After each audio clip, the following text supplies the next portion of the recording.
Within a customer record, it's required for the finance team to understand critical fields that drive financial outcomes. So let's go in and have a look at Additum Corporation. First and foremost, starting at the General tab, we have a couple of things that are super important when we click Show More. Customer ID, the intercompany partner code. So if we're using ICP, this will be fundamental. The price groups, currently this is dragged up here due to my demo. However, the customer price group and the discount groups will turn around and affect price. The credit limit is the amount of which where we want to start seeing alerts and warnings causing transactions potentially to stop.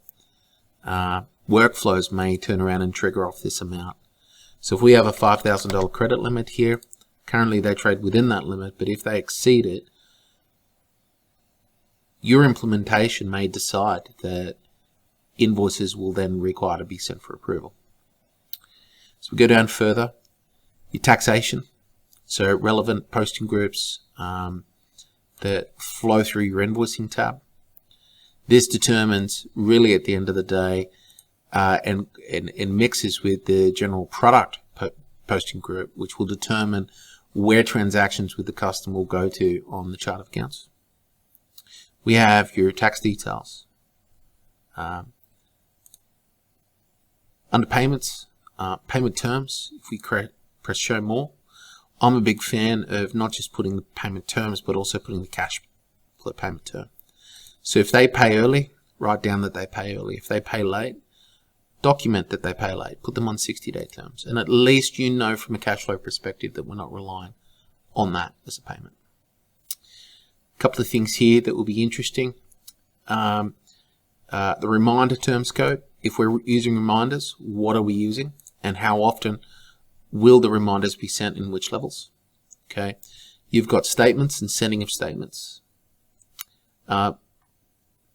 Really, after that, the other things that I would think of is just checking and being very aware of the customer contacts, just for your primary contact information. If you're running debits with the customer, you'll want to make sure that you understand their bank accounts. Okay. And the last thing for you is when you're sending documents, you may have specific requirements for custom documents for this customer. So invoices, it may be quotes, it may be order confirmations, shipment advice, statements. All of these can turn around and be customized for the financial outcomes that we're trying to drive.